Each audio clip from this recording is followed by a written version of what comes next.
తిరుమల తిరుపతి దేవస్థానముల వారిచే స్థాపించబడిన శ్రీ వెంకటేశ్వర వైద్య విజ్ఞాన సంస్థ స్విమ్స్ హాస్పిటల్ నందు డిపార్ట్మెంట్ ఆఫ్ కమ్యూనిటీ మెడిసిన్లో అసిస్టెంట్ ప్రొఫెసర్గా 10 సంవత్సరాల అనుభవం కలిగి వైద్య సేవ, వైద్య విద్య, వైద్య పరిశోధనల్లో విశేష సేవలను అందిస్తున్నారు డాక్టర్ వల్లిపల్లి చంద్రశేఖర్ గారు. ఈనాటి కార్యక్రమంలో వారు ప్రేక్షకులకు సిపిఆర్పై అవగాహన కల్పించనున్నారు. నమస్కారం డాక్టర్ గారు. నమస్కారం అండి. డాక్టర్ గారు, సిపిఆర్ అంటే ఏమిటో తెలియజేస్తారా? సిపిఆర్ అనగా కార్డియోపల్మనరీ రిససిటేషన్. కార్డియోపల్మనరీ రిససిటేషన్ అనగా ఒక వ్యక్తి కుప్పకూలితే కనుక ఆ వ్యక్తిని రక్షించడానికి మనం చేసే ప్రాణరక్షణ ప్రక్రియనే మనము సిపిఆర్ అని అంటాము. సిపిఆర్ ఎందుకు ముఖ్యమైనదో వివరిస్తారా సార్? మనం సిపిఆర్ చాలా ముఖ్యమైనది. శ్వాసకోశ అరెస్ట్ జరిగినప్పుడు గుండె ఆగిపోవటం జరుగుతుంది. గుండె ఆగిపోయినప్పుడు మనకి ఆ రక్త ప్రసరణ అనేది తగ్గిపోతుంది, ఆగిపోతుంది. సో ఈ విధంగా జరిగినప్పుడు ఆక్సిజన్ శాతము ముఖ్యమైన అవయవాలకి తగ్గిపోవటం జరుగుతుంది. సో అదేవిధంగా శ్వాసకోశ అరెస్ట్ మరియు కార్డియాక్ అరెస్ట్ అంటే గుండె ఆగిపోవటం వలన రెండు గనక సంభవించినట్లయితే చాలా ప్రమాదము. మరియు 4 నుంచి 6 నిమిషాలు ఈ విధంగా ఉంటే కనుక మెదడుని దెబ్బతీయడానికి అవకాశం ఉంటుంది. అదేవిధంగా 8 నుంచి 10 నిమిషాలు కనుక ఈ విధంగా కొనసాగితే కోలుకోలేకుండా మెదడుకి నష్టం కలుగుతుంది. అందుకనే మనము సిపిఆర్ అనేది ఎంత త్వరగా గుర్తించి కార్డియాక్ అరెస్ట్ని సిపిఆర్ కనుక మొదలు పెడితే కనుక ఆ వ్యక్తిని రక్షించడానికి అవకాశం ఉంటుంది. డాక్టర్ గారు, సిపిఆర్ ఎవరెవరు చేయగలరో తెలియజేస్తారా? సిపిఆర్ అనేది ఒక టెక్నికల్ ప్రక్రియ. అది ఎవరైతే ట్రైన్ అయి ఉన్నారో, శిక్షణ తీసుకుని ఉన్నారో దీని మీద, వారు దీని మీద చేయవచ్చు. మన మెడికల్ ప్రొఫెషనల్స్ అంటే వైద్య సిబ్బంది, డాక్టర్స్ కానీ, నర్సెస్ కానీ, అత్యవసర వైద్య సిబ్బంది వీరు, దానితో పాటు అత్యవసరమైన సేవలకి మనం ఉపయోగపడే పోలీస్ ఆఫీసర్స్ కానీ, ఫైర్ ఫైటర్స్, లైఫ్ గార్డ్స్ వీరు ఈ సిపిఆర్లో ట్రైన్ అయి ఉంటారు కాబట్టి సమర్థవంతంగా చేయడానికి అవకాశం ఉంటుంది. అదేవిధంగా మనకి స్కూల్ స్టాఫ్ కానీ, టీచర్స్ కానీ, లేకపోతే ఫ్యామిలీ కానీ, లేకపోతే ఆఫీస్లో పనిచేసే వాళ్ళు కానీ, మన చుట్టుపక్కల ఉన్న వాళ్ళకి కానీ దీని మీద అవగాహన కలిగి ఉంటే కనుక మనకి ప్రాణాన్ని రక్షించడానికి సిపిఆర్ ఉపయోగపడుతుందండి. ఎవరికైనా సిపిఆర్ అవసరమని తెలియజేసే ముఖ్య సంకేతాలు ఏమిటో వివరిస్తారా డాక్టర్ గారు? మంచి ప్రశ్న. సో ఇప్పుడు మనం సిపిఆర్ చేయాలి అంటే మనం అది ఏ పరిస్థితుల్లో చేయాలనేది కూడా తెలుసుకోవడం చాలా ముఖ్యమైనది. సో మొదటిగా ఆ వ్యక్తి కనుక స్పృహలో లేకపోతే ముందు నిర్ధారించుకున్నాక మనము నెక్స్ట్ గాలి తీసుకుంటున్నారా లేదా, శ్వాస ఆడుతుందా లేదా, ఉదరము ఆర్ ఛాతీ పైకి కిందకి ఆడుతుందా లేదా, మరియు నాడి మూడవది. సో ఆ కెరోటిడ్ నాడి అనేది మెడ దగ్గర చూసి నాడి లేదు, శ్వాస లేదు, మరియు ఆ యొక్క రెస్పాన్స్ అనేది లేదు ఆ వ్యక్తికి. సో ఈ 3 కన్ఫర్మ్ చేసుకున్నాక మాత్రమే మనము సిపిఆర్ అనే ప్రక్రియని మొదలు పెడతాము. పెద్దవారిపై సిపిఆర్ చేసే ప్రాథమిక చికిత్సల గురించి మాకు తెలియజేస్తారా సార్? ఓకే. సో ఇప్పుడు మనం పెద్దవారిలో సిపిఆర్ ఏ విధంగా చేయాలో చూద్దాము. సో మొదటగా ఏ వ్యక్తి అయినా సడన్గా కుప్పకూలితే అప్పుడు మీరు ఆ వ్యక్తికి దగ్గరికి వెళ్ళి గబాలను ముట్టుకోకుండా ముందు ఆ పరిసరాలని పరిశీలించాలి. ఎందుకంటే ఆ పరిసరాల్లో ప్రమాదం ఏదైనా ఉండవచ్చు. సో మొదటిగా ప్రమాదము ఉందా లేదా అని నిర్ధారించుకున్నాక మాత్రమే, ప్రమాదం లేదనుకున్నాక మీరు ఆ వ్యక్తి దగ్గరికి వెళ్ళి ముట్టుకోవచ్చు. సో రెండో వచ్చేసరికి ఆ వ్యక్తికి చలనం ఉందా లేదా అనేది చూడాలి. సో చలనం లేదు అనుకున్నప్పుడు మాత్రమే నెక్స్ట్ స్టెప్కి వెళ్తాం. సో చలనం ఏ విధంగా చూస్తామంటే మీ 2 చేతులతో ఆ వ్యక్తి భుజాల మీద గట్టిగా తట్టాలి. తట్టుతూ మీరు ఆ వ్యక్తిని పిలవటం చేయటం జరగాలి. సో ఎప్పుడైతే ఆ వ్యక్తి మీకు ఏమీ రెస్పాన్స్ అనేది ఇవ్వటం లేదో, సో ఆ వ్యక్తి చలనం లేదు అనేది మనము నిర్ధారించుకుంటాము. దాని తర్వాత చలనం లేదు కాబట్టి మీరు వెంటనే గట్టిగా హెల్ప్ హెల్ప్, రక్షించండి రక్షించండి అని గట్టిగా అరవటం చేయాలి. అరవటం చేసినప్పుడు చుట్టుపక్కల ఎవరైతే ఉన్నారో, బయట అవుట్ ఆఫ్ హాస్పిటల్ సెట్టింగ్ అంటాము, సో అక్కడ జరిగినప్పుడు ఎవరైనా వస్తే కనుక వారికి మీరు అత్యవసర వైద్య సిబ్బంది, అది 108 అంబులెన్స్కి కాల్ చేసి ఈ ప్రదేశానికి రమ్మని చెప్పమనాలి. దాని తర్వాత మీరు నెక్స్ట్ ప్రక్రియ కన్ఫర్మ్ చేసుకోవాలి. ఇప్పుడు కార్డియాక్ అరెస్ట్ అనేది గుండె ఆగిపోయిందా లేదా అని. సో అది మీరు గాలి పైకి కిందకి ఉదరం ఆడుతుందా లేదా అనేది మీరు చూపుతో అబ్జర్వ్ చేస్తే తెలుస్తుంది. దాని తర్వాత నాడి మనకి మెడ భాగంలో నాడి ఉంటుంది, దాన్ని కెరోటిడ్ నాడి అంటాము, కెరోటిడ్ పల్స్. దాన్ని కూడా మీరు 5 నుంచి 10 సెకండ్ల వరకు మీ ఈ వేలుని ఉంచితే 2-3 వేలు మీకు అది పల్స్ ఉందా లేదా అని తెలుసుద్ది. సో ఎప్పుడైతే ఈ నాడి లేదు, గాలి లేదు, స్పర్శ లేదు అని మనం ఎప్పుడైతే కన్ఫర్మ్ చేసుకున్నామో అప్పుడే మనము సిపిఆర్ అనేది ముందుకు వెళ్తామండి. పెద్దవారిలో చెస్ట్ కంప్రెషన్స్ ఎలా చేయాలో తెలియజేస్తారా డాక్టర్ గారు? సో ఇప్పుడు పెద్దవాళ్ళలో కనుక మనము సిపిఆర్ చేయవలసి వస్తే, అంటే మనం కార్డియాక్ అరెస్ట్ అని చెప్తున్నాము. సో ఈ కార్డియాక్ అరెస్ట్ వచ్చినప్పుడు పెద్దవాళ్ళలో వాళ్ళని ఎప్పుడైతే గుర్తించారో సిపిఆర్ అవసరమని, వారిని ఒక చదునైన, ఒక దృఢమైన ప్రదేశంలో నిలువుగా పడుకోబెట్టాలి. సో 2 చేతులు ఇరువైపులా ఉండేలా చూసుకోవాలి. సో ఏ వ్యక్తి అయితే చేస్తున్నారో ఆ వ్యక్తి మోకాళ్ళ మీద ఉండి నేల మీద అయితే కనుక దగ్గరికి ఉండాలి ఆ వ్యక్తికి. సో ఇప్పుడు మన క్రింద పక్కటెముకలను తాకుతూ ఛాతి మధ్యకి రావాలి. ఛాతి మధ్యకి వచ్చినప్పుడు అక్కడ స్టెర్నమ్ అంటాము, మధ్య ఎముక, ఛాతి ఎముక మీద 2 ఎక్కడైతే కలుస్తున్నాయో అక్కడ దాన్ని జిఫాయిడ్ బోన్ అంటాము. సో ఆ జిఫాయిడ్ ప్రదేశంకి 2 ఫింగర్స్ని పెట్టుకుని దానిపైన మీరు మీ చేతి యొక్క మడమని, ఒక చేతి యొక్క మడమని మీరు ఉంచుకోవడం జరుగుద్ది. ఓకే, దాని తర్వాత 2వ చేతిని ఆ 2వ చేతి మీదకి పెట్టి ఇంటర్లేస్ చేయాలి. సో ఇంటర్లేస్ చేసి మీరు నిలువుగా ఆ వ్యక్తి ఛాతి మీదకి రావటం జరగాలి, మీ భుజాలు నిలువుగా ఉండాలి. సో ఇప్పుడు మనము ఈ వ్యక్తికి చెస్ట్ కంప్రెషన్ అంటే ఛాతి మర్దనలు లేదా కుదింపులు ఇవ్వటం జరుగుద్ది, పైకి కిందకి ఇవ్వటము జరుగుతూ ఉంటుంది. సో ఇలా ఇవ్వటం అనేది ఆ లోతు ఎంత ఉండాలి అంటే పెద్దవాళ్ళలో 5 నుంచి 6 సెంటీమీటర్లు ఉండాలి. దానితో పాటు మీరు ఇచ్చే స్పీడ్ ఎంత ఉండాలి అంటే కనుక వేగము 100 నుంచి 120 మార్లు నిమిషానికి చేయవలసి ఉంటుంది. అదేవిధంగా ఈ విధంగా 30 సార్లు పైకి కిందకి ఛాతి మర్దన చేస్తూ ఉండాలి. దాని తర్వాత 2 సార్లు గాలి ఇవ్వటం జరగాలి.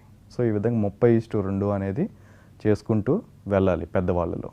సిపిఆర్లో వయసు నిర్దిష్టత ఏమైనా ఉందా తెలియజేస్తారా సార్? సో ఇప్పుడు మనం సిపిఆర్ చూసుకున్నట్లయితే పెద్దవాళ్ళది ఇందాక చూసాము.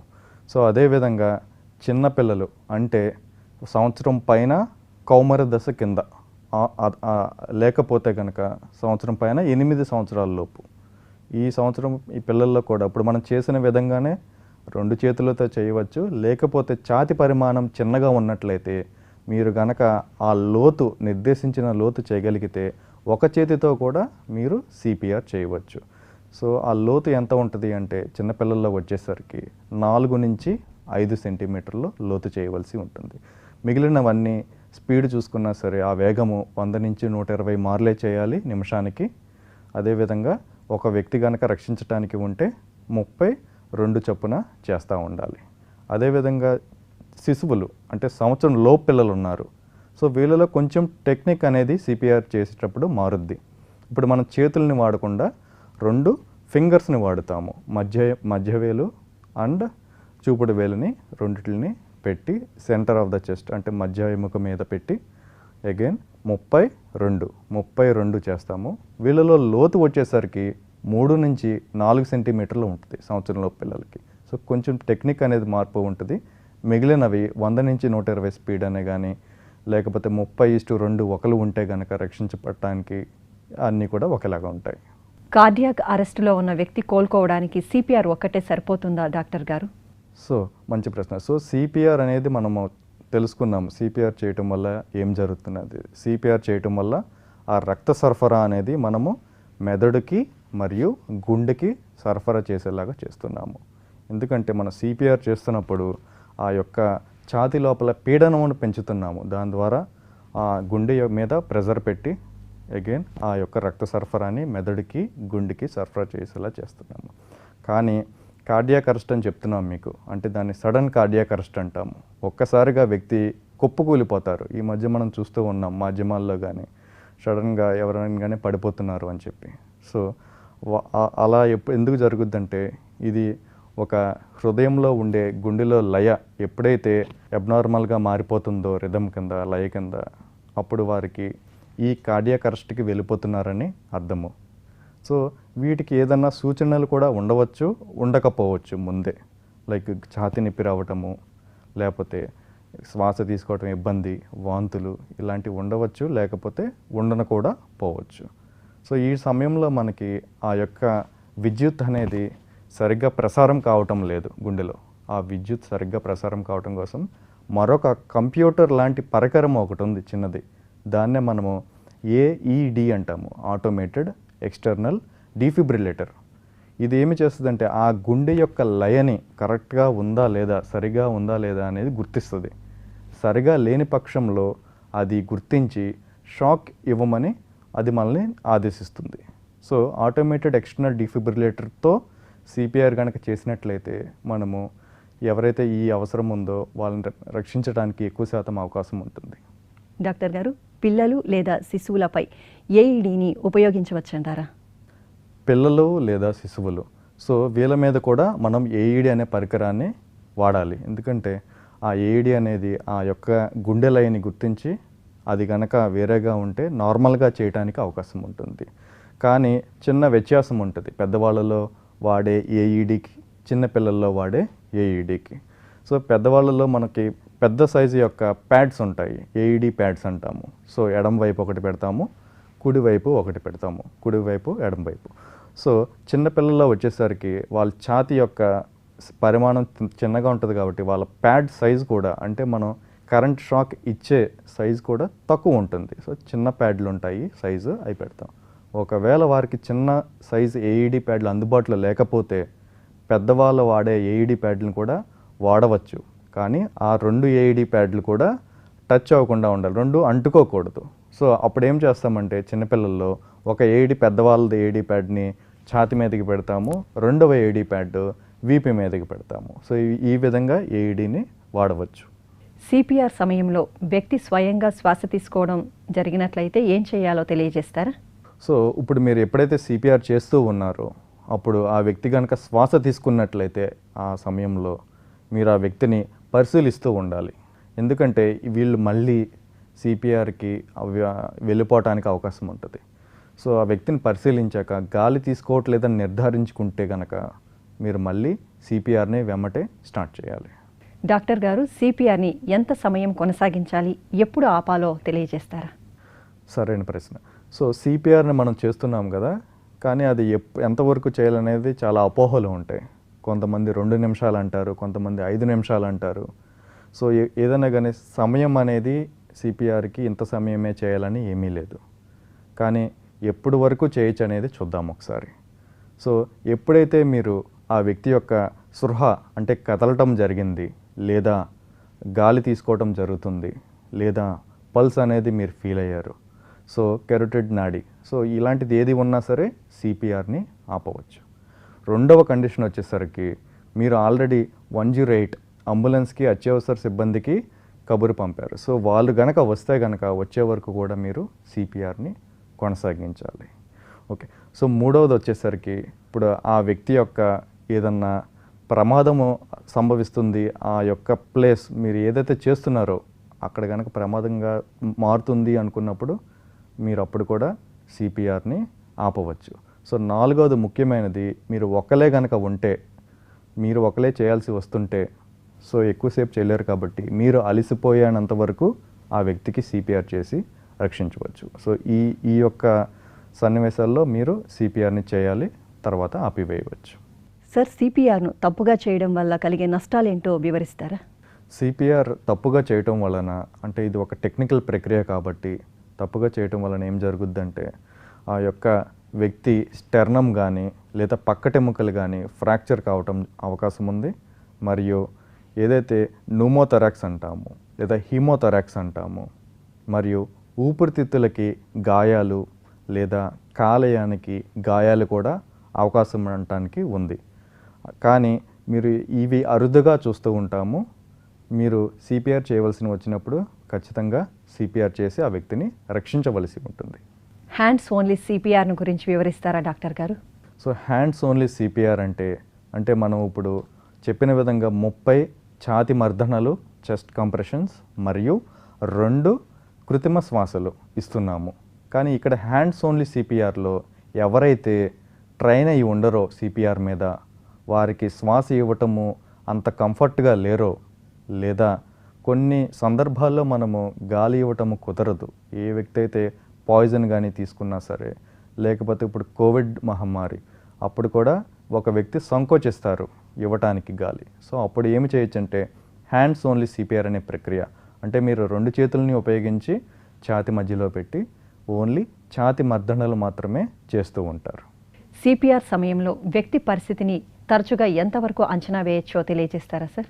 సో ఇప్పుడు మీరు సిపిఆర్ చేస్తూ ఉంటారు కాబట్టి సిపిఆర్ నిరంతరంగా చేయకుండా ఒక 2 నిమిషాల వ్యవధి, అంటే ఆ 2 నిమిషాల వ్యవధి తర్వాత మీరు మళ్ళీ గాలి తీసుకుంటున్నారా లేదా నాడి ఉందా లేదా అనేది నిర్ధారించుకోవాలి. సో ఈ 2 నిమిషాల్లో మీరు కనుక 32 చెప్పిన విధంగా చేయగలిగితే కనుక కరెక్ట్గా మీరు 5 సైకిల్స్ని చేయగలరు. ఒక 5 సైకిల్స్ తర్వాతనైనా లేదా 2 నిమిషాల వ్యవధి తర్వాతనైనా మీరు ఆ వ్యక్తిని మళ్ళీ పరిశీలించవచ్చు, నాడి ఉందా లేదా గాలి తీసుకుంటున్నారా లేదా అని. నీటిలో మునిగిపోయిన వ్యక్తిని రక్షించడానికి సిపిఆర్ ప్రభావవంతంగా ఉంటుందా తెలియజేస్తారా సార్?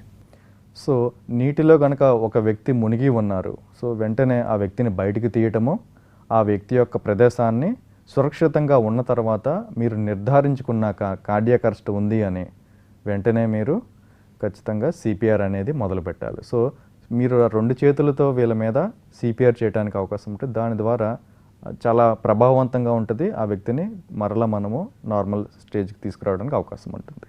డాక్టర్ గారు, ఏవైనా సిపిఆర్ శిక్షణ కోర్సులు అందుబాటులో ఉన్నాయా, వివరిస్తారా? సిపిఆర్ గురించి శిక్షణా కోర్సులు మన తిరుమల తిరుపతి దేవస్థానం స్విమ్స్ హాస్పిటల్ నందు American heart association international training centre ఒకటి ఉందండి. సో దానిలో మేము శిక్షణా తరగతులు తరచుగా చేస్తూ ఉంటాము. అదేవిధంగా ఇండియన్ రెడ్ క్రాస్ సంస్థ ఉంది, వాళ్ళు కూడా ఈ సిపిఆర్ మీద శిక్షణా తరగతులు అనేవి కండక్ట్ చేస్తూ ఉంటారు. డాక్టర్ గారు, సిపిఆర్ గురించి చాలా చక్కగా అవగాహన కల్పించిన మీకు ధన్యవాదాలు. ధన్యవాదాలండి.